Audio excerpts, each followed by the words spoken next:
కొత్త బిజినెస్ కోసం ఆలోచిస్తున్నారా? ఈజ్ ఆన్ డిస్ట్రిబ్యూషన్ కోసం కాల్ చేయండి 9154729854. నమస్కారం, నేను డాక్టర్ శ్రీనివాస్ చెల్లిమేల, సంస్కృతి కేరళ ఆయుర్వేద క్లినిక్ నుంచి మాట్లాడుతున్నాను.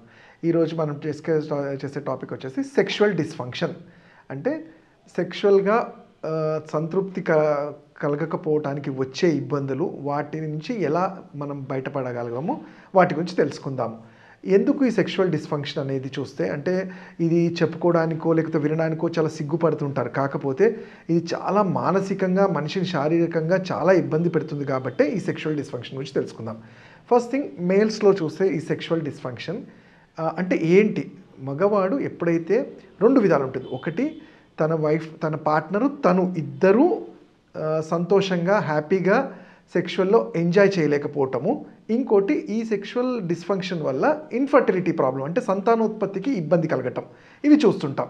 మనం సంతానోత్పత్తి, ఇన్ఫర్టిలిటీ గురించి చాలాసార్లు మాట్లాడుకున్నాము. ఈరోజు సెక్షువల్ డిస్ఫంక్షన్ గురించి, ప్యూర్లీ దాని గురించి మాట్లాడదాం.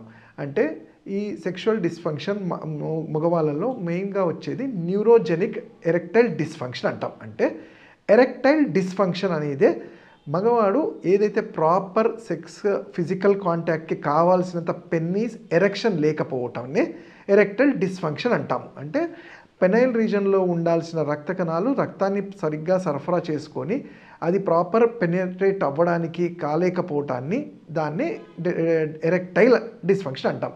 అయితే దీనికి కారణం చూసుకుంటే, నేను చెప్పినట్టు ఇంతకుముందు, ఒకటి న్యూరోజెనిక్ అంటాం. అంటే ఇది నరాల మీద ఏదైనా బలమైన కారణాలతో నరాలు వీక్ అవ్వటం. దానికి ఫర్ ఎగ్జాంపుల్, చిన్నప్పుడు కానివ్వండి, మిడిల్ ఏజ్లో కానీ ఎప్పుడైనా వెన్నుపూసకి తగలడం కానివ్వండి, వృషణాలకి దెబ్బ తగలడం కానివ్వండి, లేదంటే మనం చేసే యాక్టివిటీస్ వల్ల కొన్నిసార్లు అంటే అధిక బరువులు లేపటము, దానికి ప్రాపర్ కేర్ లేకుండా ఇష్టం వచ్చినట్టు బరువులు లేపటాలు, అది ఈ వెన్నుపూస మీద కానీ నరాల మీద, ఈ పెల్విక్లో ఉండే నరాల మీద ఒత్తిడి కారణంగా కూడా కొన్నిసార్లు ఈ ఎరెక్టైల్ డిస్ఫంక్షన్ చూస్తాము.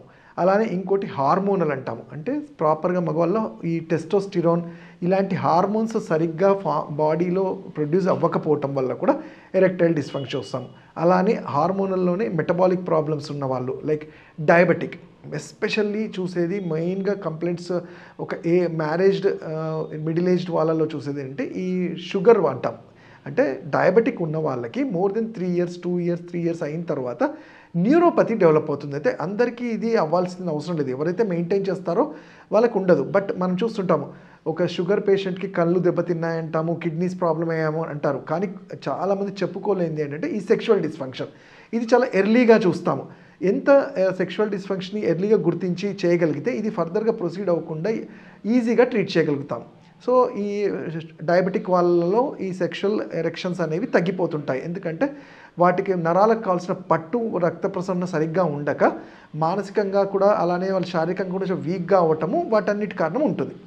ఇవన్నీ కాకుండా సింపుల్గా కొన్ని సందర్భాల్లో మనం తీసుకునే ఫుడ్, అంటే సరైన న్యూట్రిషియస్ డైట్ లేకపోతే, లైఫ్ స్టైల్ చాలా హజార్డ్గా ఉంటాయి, అంటే చాలా డిస్టర్బ్గా ఉంటాయి, లైక్ సరిగ్గా నిద్ర లేకపోవటము, ప్రాపర్ ఎక్సర్సైజ్ లేకపోవటము, ఎప్పుడు ఏదో ఒక ఆలోచనలు, స్ట్రెస్ఫుల్గా వర్క్ టెన్షన్ ఉండటం వల్ల కూడా ఈ నరాల మీద వాటికి కావాల్సిన పోషణ జరగక బాడీకి కావాల్సిన మెటబాలిజం తగ్గిపోతుంటుంది.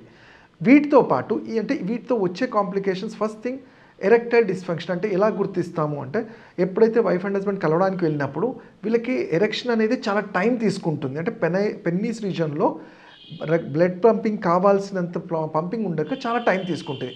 సరే, కష్టపడి ఒక్కొక్కసారి కొంతమందికి ఎరెక్షన్ అయినా కానీ వెంటనే ఎజాక్యులేట్ అయిపోవటము, దాన్నే ఇంకో వ్యాధిగా చూస్తాం, ఇంకో ప్రాబ్లంగా చూస్తాం. వ్యాధి కాదు, అది ఒక ప్రాబ్లం. ఏంటి? ప్రీమెచ్యూర్ ఎజాక్యులేషన్ అంటాం, శీఘ్రస్ఖలనం. నేను ఇంతకుముందు చెప్పినట్టు ఎరెక్టైల్ డిస్ఫంక్షన్కి కారణాలు అయితే మనం తెలుసుకున్నాం. వెన్నుపూస ఉండొచ్చు, హార్మోనల్ ఉండొచ్చు, లైఫ్ స్టైల్ డిజార్డర్స్, ఫుడ్ వల్ల ఇవన్నీ ఉంటాయి. బట్ ఈ ప్రీమెచ్యూర్ ఎజాక్యులేషన్కి చాలా మట్టుకు మానసిక ఒత్తిడి అంటాం. అంటే ఈ తొందరగా లాస్ట్ టైం తొందరగా అయిపోయింది, ఈసారి కూడా అలానే అవుతుంది ఏమో అనే ఒక కంగారులో మైండ్ని ట్యూన్ చేసుకోవడం వల్ల కూడా అవుతుంది. ఎస్పెషల్లీ టీనేజర్స్లో బ్యాడ్ ఎక్స్పీరియన్సెస్ ఉన్నప్పుడు అవే వాళ్ళు తర్వాత మ్యారేజ్ అయిన తర్వాత కూడా ఉంటుందనేది క్యారీ చేయటం, మైండ్లో ట్యూన్ చేయటం వల్ల కూడా కొన్ని సందర్భాల్లో ఈ ప్రీమెచ్యూర్ ఎజాక్యులేషన్ అనేది, శీఘ్రస్ఖలనం అనేది చూస్తూ ఉంటాం. అయితే ఇది టెంపరరీ ఫేజ్. బట్ అయితే ఎరెక్టైల్ డిస్ఫంక్షన్లో ఏంటంటే నేను ఇంతకుముందు చెప్పినట్టు ఫస్ట్ టైం ఎరెక్షన్ అవ్వడానికి కూడా చాలా టైం పడుతుంది. అలానే తొందరగా ఎజాకులేట్ అయిన తర్వాత సెకండ్ టైంకి వెళ్ళాలనుకున్నా కానీ పెన్నీస్ ఎరెక్ట్ అవ్వకపోవటము, ఇవి ఎరెక్టైల్ డిస్ఫంక్షన్లో కామన్గా చూసే లక్షణాలు. అయితే ఇక్కడ ఆయుర్వేదంలో దీనికి చికిత్స కానివ్వండి, దీన్ని కంట్రోల్ చేయడానికి చాలా ఇబ్బందులు పడిపోయి చాలా హై మెడిసిన్స్ అవసరం లేదు. మానసిక ఒత్తిడిని నేను చెప్పినట్టు లైఫ్ స్టైల్ డిజార్డర్స్, నిద్ర సరిగ్గా చేసుకొని టైంకి వ్యాయామం చేసుకుంటూ సరైన ఫుడ్, ఫ్రూట్స్, వెజిటేబుల్స్ అన్నీ మన డైట్లో యూస్ చేసుకుంటూ ఉండగలిగితే మన బాడీ అనే మెటబాలిజాన్ని తను కరెక్ట్ చేసుకుంటుంది. కమింగ్ టు ఒకవేళ నిజంగానే ఇవన్నీ చేసినా అవ్వట్లేదు డాక్టర్ గారు అన్నప్పుడు ఆయుర్వేదంలో దీనికి చాలా చక్కటి చికిత్సలు లైక్ రసాయన వాజీకరణ అంటారు. అంటే ఇది నేనో లేకపోతే ఇంకో డాక్టరో ఇంకో వాళ్ళు చేస్తుంది కాదు, 5000 సంవత్సరాల క్రితమే ఆయుర్వేదంలో దీనికి గుర్తించబడింది. అంటే ఆ టైంలలో సేమ్ ఎగ్జాంపుల్ అప్పుడు అందరము ఆయుర్వేద వైద్యులే రాజవైద్యులే అనేవాళ్ళు.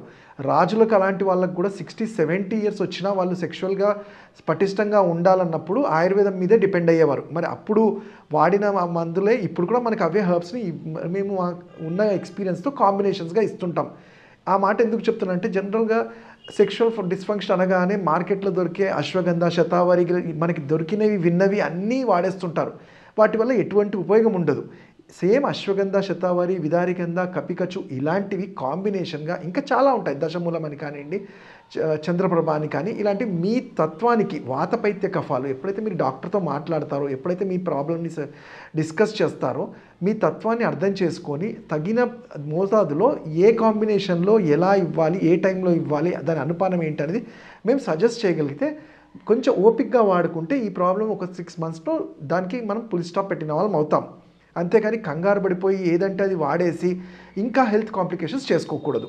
అయితే ఇలా మందులతో, ఔషధాలతో పాటు ఆయుర్వేదంలో కొన్నిసార్లు వీటితో కానప్పుడు పంచకర్మలో పూర్వకర్మాస్ అని, వాజీకరణ బస్తీ అని మీ డైట్ని కూడా సజెస్ట్ చేస్తాం. ఇవన్నీ చేస్తూ బ్యాడ్ హ్యాబిట్స్ నుంచి దూరంగా ఉండి మానసికంగా ఉల్లాసంగా ఉండగలిగితే ఎటువంటి సెక్షువల్ డిజార్డర్స్ అయినా కానీ అది మేల్లో, అలానే ఇక్కడ ఇంకోటి ఫీమేల్లో కూడా ఉంటుంది. అదే వాళ్ళకి లాస్ ఆఫ్ లిబిడో అంటాము. అంటే అనాసక్తి ఉండటము, సెక్షువల్గా ఇష్టం లేకపోవటము, వాళ్ళ hormones, periods irregular, periods problem వల్ల కూడా కొన్ని సందర్భాల్లో సెక్షువల్గా యాక్టివ్గా ఉండకపోవచ్చు. వాళ్ళకు కూడా ఆయుర్వేదం వీటికి సరైన చికిత్సలు చెప్పబడింది. దాన్నే రసాయన వాజీకరణ, ఇద్దరికీ అవి ఉపయోగపడతాయి. ఇంకా వీటి గురించి మీరు తెలుసుకోవాలంటే నన్ను నా పర్సనల్ క్లినిక్స్లో కానీ ఆన్లైన్లో కానీ కన్సల్ట్ చేయొచ్చు. నా number 7658909501. Thank you. And for more videos, please subscribe to iDream. Please subscribe to iDream. Please subscribe iDream. And please subscribe to iDream. For more videos, subscribe to iDream. please like, share and subscribe to the channel. Congratulations, iDream. Subscribe to iDream. Subscribe to iDream. So subscribe to iDream Media. iDream team andarki huge congratulations. Please subscribe iDream Media. Please subscribe to iDream. Subscribe iDream. Please subscribe to iDream. iDream అంటే నా కళల ఛానల్ను subscribe చేసుకున్న నోరు తిరుగుతలేదు, మీరైతే గంట గుర్తు కొట్టండి. For more such videos, please subscribe to iDream. Subscribe to iDream. Please subscribe to iDream. Please subscribe iDream Media. Please do subscribe to iDream. Please subscribe to iDream Media. For best entertainment and information, please subscribe iDream. And don't forget to subscribe to iDream.